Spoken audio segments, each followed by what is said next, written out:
Hello dear students, मैं अनिल भारती। आज मैं चर्चा करूंगा क्लास 10th सब्जेक्ट साइंस के केमिस्ट्री पार्ट्स और दूसरे चैप्टर्स में, यानी केमिस्ट्री का दूसरा चैप्टर या साइंस का दूसरा चैप्टर्स, अम्ल, क्षारक और लवण के बारे में, एसिड्स, बेस एंड सॉल्ट्स के बारे में। तो सबसे आज पहले बात करता हूं अम्ल क्या। अम्ल की उत्पत्ति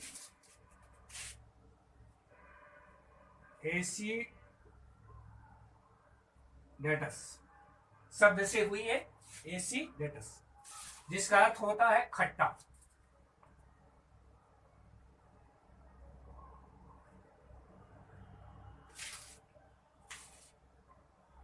तो अम्ल वह पदार्थ है जिसे जल में घोलने पर हाइड्रोजन आयन या H+ आयन देते हैं, उसे अम्ल कहते हैं। जैसे HCl है, इसको जल में डालते हैं H+Cl-।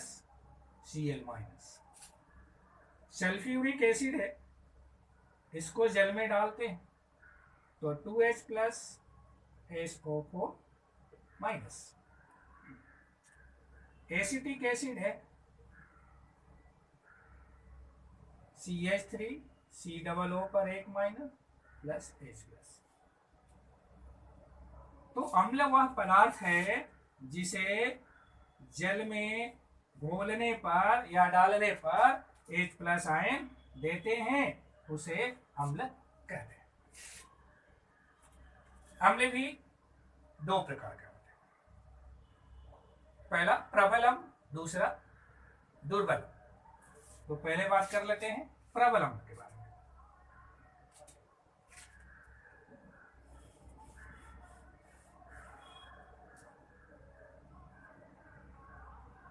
प्रबल अम्ल वह अम्ल जो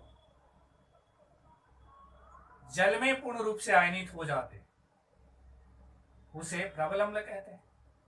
जैसे HCl है, HNO3 है और H2SO4।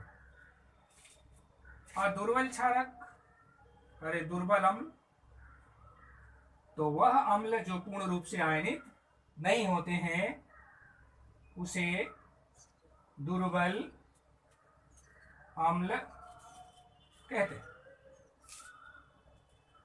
अब अम्ल के क्या गुण हैं उसके बारे में बात करते हैं। तो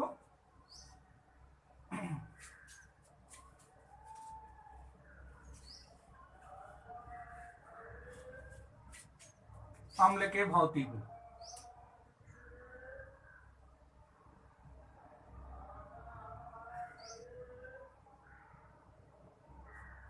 यानी फिजिकल प्रॉपर्टीज ऑफ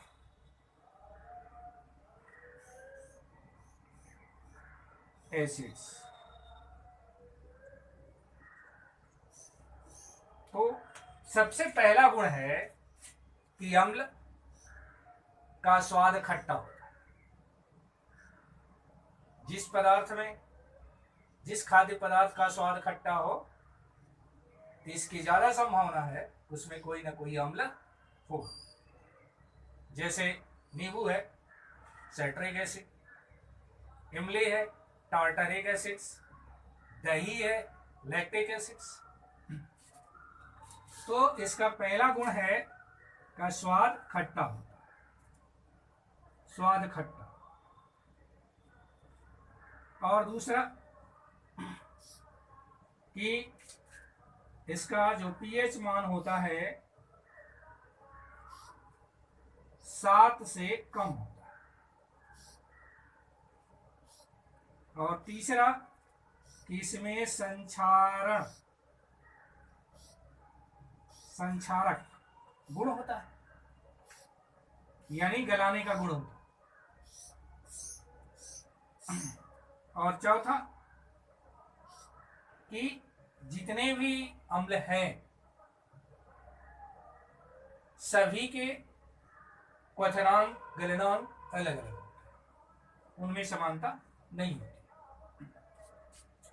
अब बात करते हैं इनके रासायनिक गुण, यानी केमिकल प्रॉपर्टीज ऑफ एसिड्स।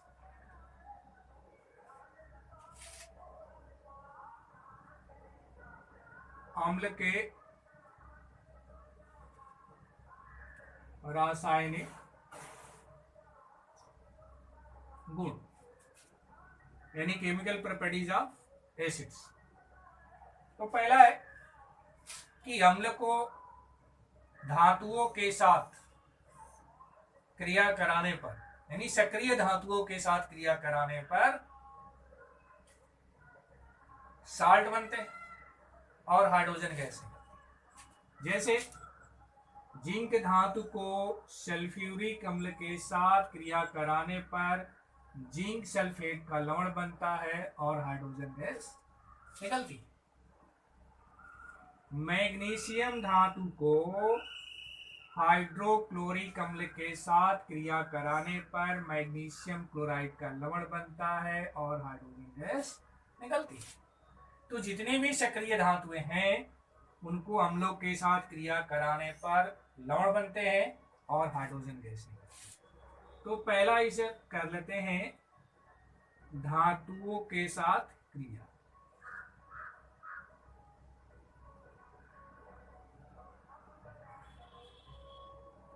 अब दूसरा है धातु ऑक्साइड के साथ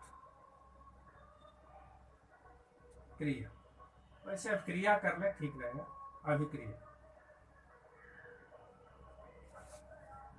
तो धातु ऑक्साइड के साथ, जैसे कैल्शियम ऑक्साइड को हाइड्रोक्लोरिक अम्ल के साथ क्रिया कराने पर कैल्शियम क्लोराइड और जल बनता है। या मैग्नीशियम ऑक्साइड को सल्फ्यूरिक अम्ल के साथ क्रिया कराने पर मैग्नीशियम सल्फेट बनता है और जल। तीसरा है धातु कार्बोनेट के साथ अभिक्रिया।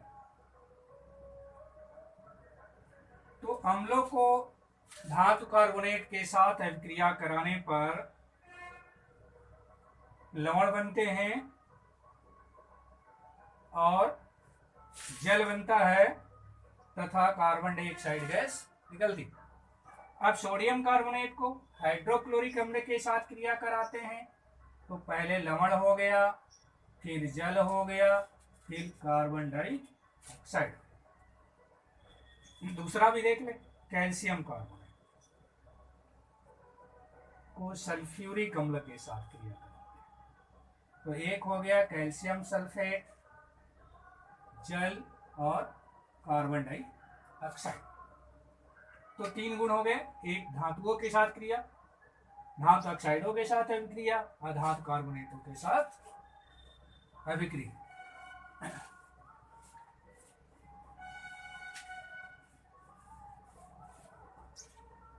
अब बात करते हैं चौथा, धातु बाई कार्बोनेट या धातु हाइड्रोजन कार्बोनेट के साथ